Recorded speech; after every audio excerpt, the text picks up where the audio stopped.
Hello beautiful humans, welcome back to Sassy Chats. I am Bethany aka BXSassy2 on Instagram, and if you're new here, buckle up because we don't do small talk. No, we don't. We dive deep, we get real, and we talk about the stuff most people only whisper about behind closed doors. Today's episode is about my sex life, part 1, kinky invitations. This is one of those conversations that might make you feel a bit uncomfortable. It might make you think, but it definitely will make you feel less alone in this messy, magical world that we live in. So grab a cup of tea, get comfy, because we're going to hear about half-truths, my sex life, what I dare to share on the metro. So sometimes the steps we take in building a career come with half-truths. You know, the moment when we say an enthusiastic yes to a future employee mid-interview when they ask if we know how to code or do calculus or make a cake while standing on one leg. Of course, I don't know how to do any of those things, but I want the job, so I'm going to say that I can. Well, this week I am sharing a little moment with you where I did flex that half-truth muscle, or as a friend of mine calls it, artistic license. She once told me, you can make stuff up when you're writing about your own life. It was very helpful in regards to a chapter I was working on for my upcoming book. These words of advice were a game changer. They helped me learn how I could share personal stories, protect those I write about, and weave the extra magic in to elevate the narratives. If you're a writer, do you know about artistic license? Do you flex that muscle? Let me know in the comments. So, when the Metro, a London-based newspaper, approached me to write a piece for their How I Do It column, giving a sneak peek into a week of a person's sex and love life, I had to work out what I felt comfortable sharing. And this week, and today, right now, you're hearing part 1 of what I wrote before it got cut up and reshaped by the editors. So I hope you enjoy what I have to share. It's Monday. I woke up today thinking about a cutie I'm crushing on. They're gentle, kind, and completely outside of the kink world, which makes me both excited for what could be explored and also anxious about our differences. Will they be able to understand and embrace BDSM? Thinking about what we could explore turned me on, so I contemplated starting the week with a cheeky wank, but then I got sidetracked, wondering which event would be the perfect introduction to them and kink.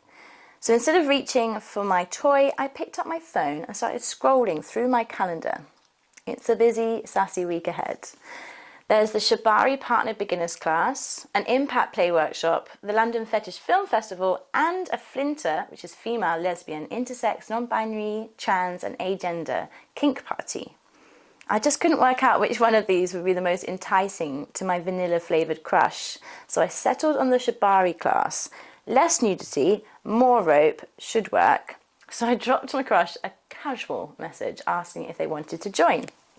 By the afternoon, I get a response back.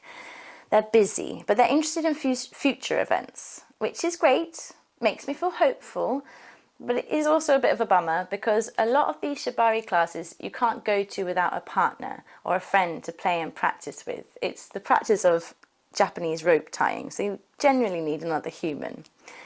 I considered inviting my crush to the Fetish Film Festival, but I have an inkling it will be like pushing someone who can't swim into the deep end of a pool. Instead, I settle on sending the festival link to an experienced dom who's been one of my play partners for the past 4 years. He rings me immediately to confirm he wants to come and that if I'm a good girl, he'll come home with me and slap me with his cock. Always a tasty treat. It's Tuesday. Today I was in full journalist mode. I recorded an episode of my podcast, The Sassy Show, interviewing the founder of a queer kinky rave in London, Logan from Quench. Check it out, it's on YouTube. Then it was on to the cafe to edit up my latest video about prostate massages for a sensual wellness platform. And these conversations led me to start thinking about the stereotypes and the prejudices that form our turn-ons and our turn-offs, as well as my attraction to others, especially when it comes to racial divides and exoticism, fetishization. When looking at the past couple of years and who I've been hooking up with at kink parties, I have had a string of one-night stands with men who are all of the same build, the same skin colour and similar cultural backgrounds. I'm stumped. I'm embarrassed, which leads me to talk to some friends about it. It was a really uncomfortable process, talking honestly about who I've been sleeping with and why. But I think I faced something that I've been trying to avoid looking at. My internal fetishization of certain people and the hierarchy that exists within that. This reflection made me consider my new crush. I thought about how they defy all of those stereotypes. And so I leant in and I sent them a link to the Impact Play workshop.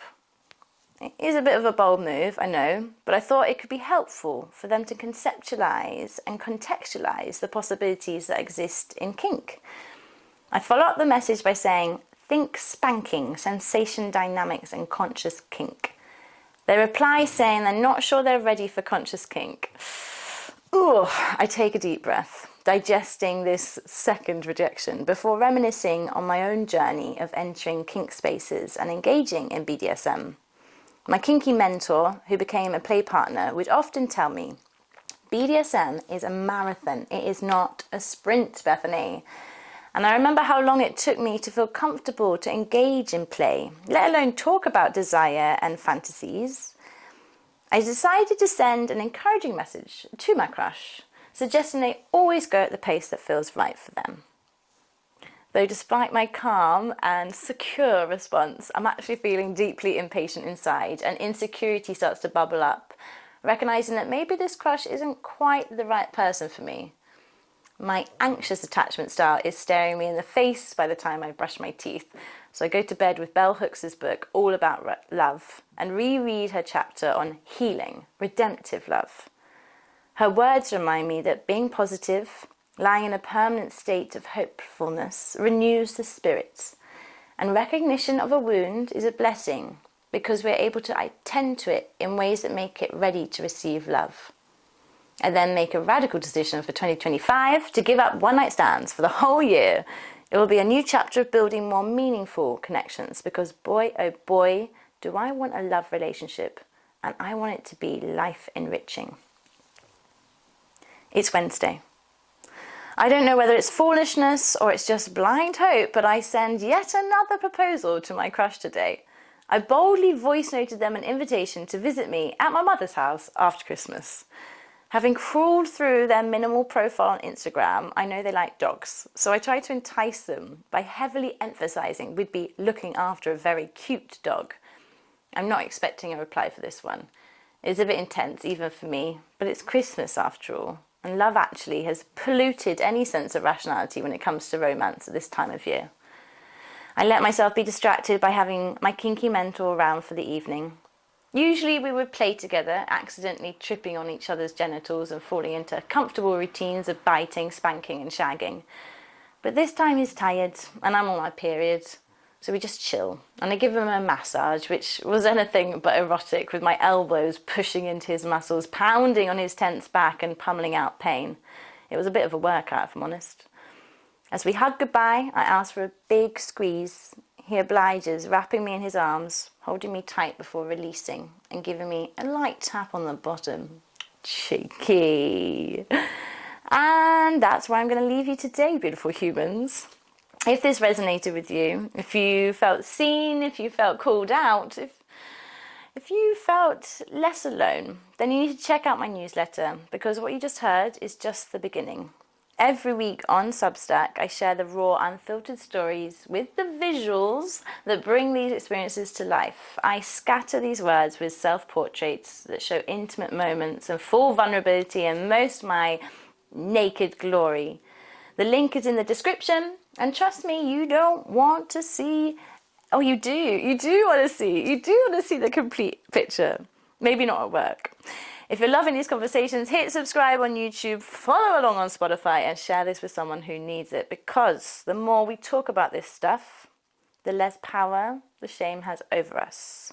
Tomorrow, we're diving into rich or poor, money or love, and you're not going to want to miss it. Until then, stay sassy, honey bunnies.